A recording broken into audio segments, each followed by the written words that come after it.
short to be let as a bedroom, the young beginner with whom I now have the pleasure. I am Mr. Micawber. My address is Windsor Terrace City Road. In short, I live there. I get the impression that your peregrinations in this metropolis have not as yet been extensive, and that you might have some difficulty penetrating the arcana of the modern Babylon in the direction of the city road. In short, that you might lose yourself. I should be happy to walk with you and install in you the knowledge of the right direction. My dear, this is Master Copperfield. I never knew, before I was married, when I lived with Papa and Mamma, that I would ever find it necessary to take in a lodger. But Mr. Micawber being in financial difficulties, all considerations of private feeling must give way. Yes, Ma'am. I am at present engaged in the sale of corn off the commission. It is not an avocation of a remunerative description. In other words, it doesn't pay. So, John, can you tell us about your character? Mr. Micawber, he is a person with great self-belief, which is shared by his wife, and I'm certain by his many offspring. We're not absolutely certain how many he has, but they seem to increase as the play goes on. He is a man who is knocked around by life. He's of the lower orders, which was very important in those days, and he would have been very conscious of that. And I think he aspires to rise as high as he can, which was most certainly a thing in Victorian England. People really, they wanted to better themselves. And indeed, at the end of the play, he does, because he foils Uriah Heep and something turns up for him.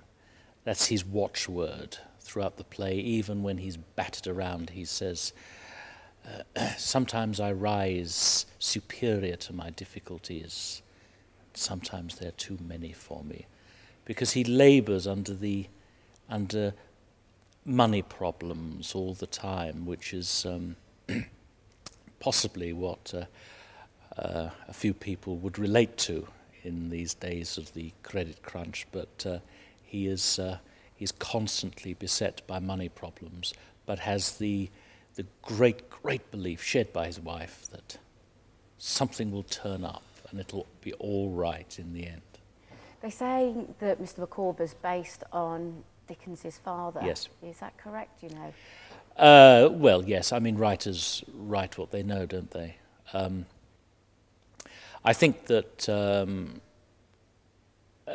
Dickens' father indeed spent time in prison because of it, as people would have done in those days.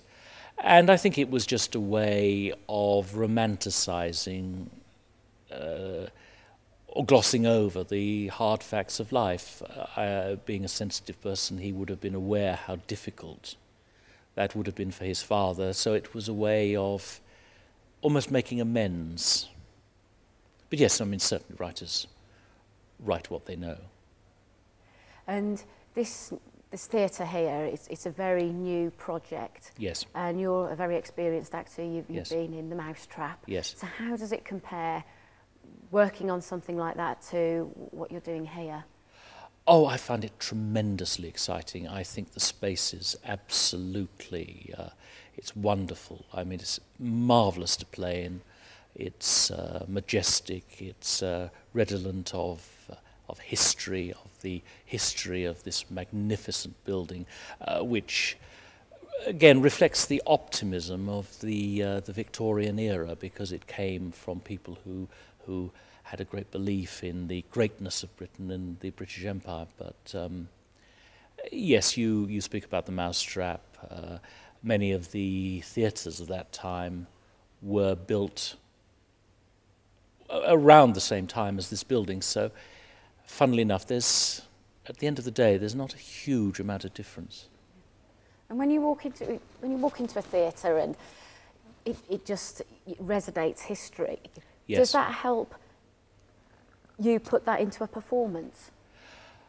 Oh yes, yes. You particularly if you do a West End production, or you work on a number one tour, you are very, very conscious of the people who have gone before you and whether or not you can live up to what they were able to do. But very, very often I've sat inside theatres, whether it be in the West End or in the provinces, and just during the day, and just soaked up the atmosphere.